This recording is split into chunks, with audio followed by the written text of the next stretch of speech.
Today, July 2nd, 1966. We're going to remember Bill Siiegfried. That's the date he passed on. I have a story that I'm going to play as a video.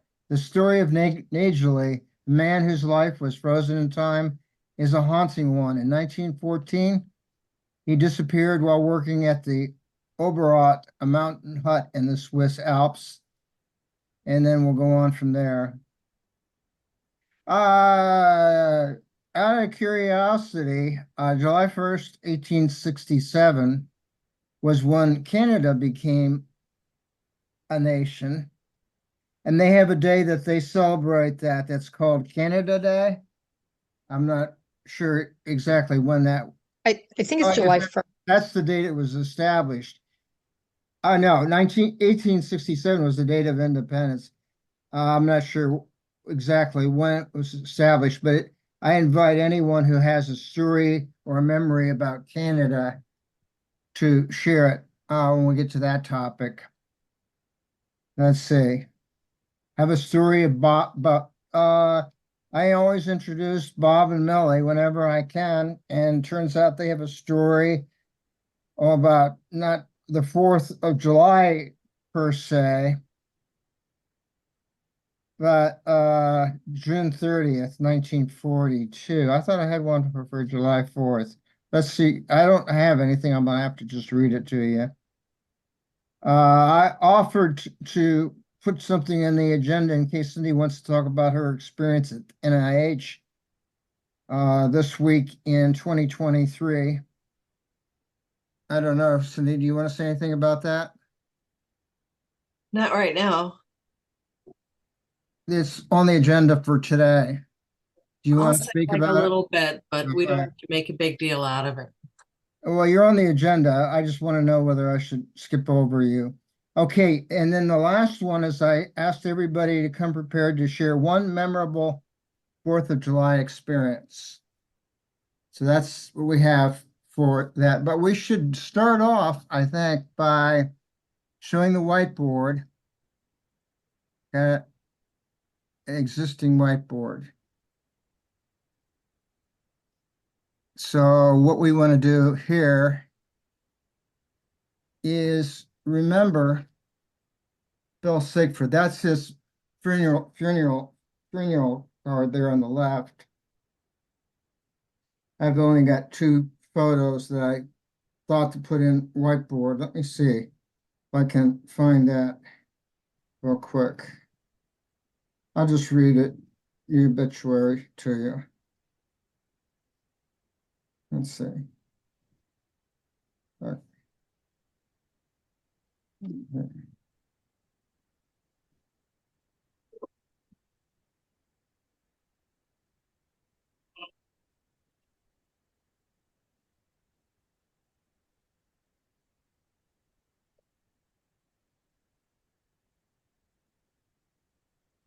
I'm scanning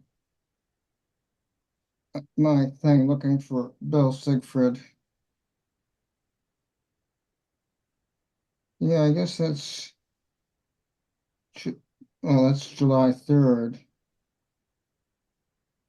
I don't think I made a. Let's see. There it is. In loving memory, blessed are the pure in heart, for they shall see God. William E. Siiegfried. William E. Siiegfried, 54, of 920 Troy Place, Northwest, died in Mercy Hospital Saturday following a brief illness. He was a bricklayer for the Ruddock Construction Company and is a member of St. John's Catholic Church. He was a veteran of World War II, where he took part in the South Pacific Campaign. Survivors include his mother, Mrs. Clotilda C. Siiegfried of the home, 2 brothers and 2 sisters. One of his brothers, Reverend Paul V. Siiegfried, S.J., will offer a Requiem High Mass Wednesday at 10 a.m. in St. John's Church Burial and Church Cemetery. Colors at Wackerly Funeral Home. You are not forgotten, loved, nor will you ever be. As long as life and memory last, we will remember thee. We miss you now. Our hearts are sore. As time goes by, We will miss you more. Your loving smile, your gentle face, no one can fill your vacant place. Died Saturday, July 2nd, 1966. Does anybody want to say anything about Bill Siiegfried? Now, we've talked about him a lot in the past because of his military experience. But today we're just remembering his date of death. Does anybody want to say anything about that? No, just a thank you for bringing it up again. And Yeah. also, there's another death on July 2nd. I forget what year, but it was my brother Clem's wife, Kathleen Lavelle. I don't know if you have a card for her. I'll look it up, sister. I can't, I'm sorry I didn't July, get to it, but no, we could do that next week, but say what you will about her. I know who you're talking about. Kathleen Siegfried, that would have been Clement's first wife, right? right? Yeah. She Well, was it's good. What, yeah, so she died on July 2nd, did you say, or? Look, I'll just look her up. the same day as Bill. Oh, same day, okay. July 2nd. So I'm going to look her up real quick and see if I can find her in here. Let's see. She suffered a lot with. Oh, I know. I kind of remember her in a way. But keep talking here. I'm looking her up right now. Did she have cancer, sister? Yes, she had mental illness first, and then but not, Clemmy didn't put her in any facility or anything. He had her taken care of right at home. He made a hospital room practically on the first floor of his house, and she got developed all kinds of cancer. The last one was bone cancer. She suffered a lot. I have her here.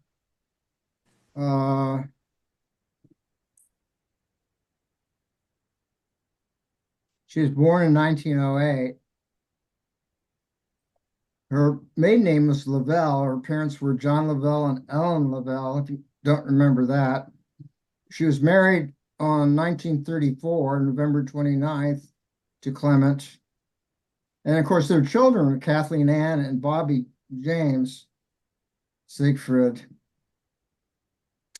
That's about all I have for her. That's all you need. That's just Yeah. to remember. Yeah, I kind you know, I remember Bill Siiegfried. I remember Kathleen. So I'm glad we introduced them. Let's see. Let's just hit true since we're on whiteboard and then I close it right afterwards. That's your 71st reunion, sister. Now you had 9 for your 70th, and this is just 1 year later, and you lost 2. Do you want to say any? And that was your last. That was your last reunion. Do you want to say anything about that? Just to repeat what you said, was our last one. That's Mimi Schaefer right next to me. So she was a tall woman. Yes, she was. She is a tall. Have you heard from her recently, sister? No, haven't heard. Not recently. Okay, well, I'm going to close whiteboard. If nobody else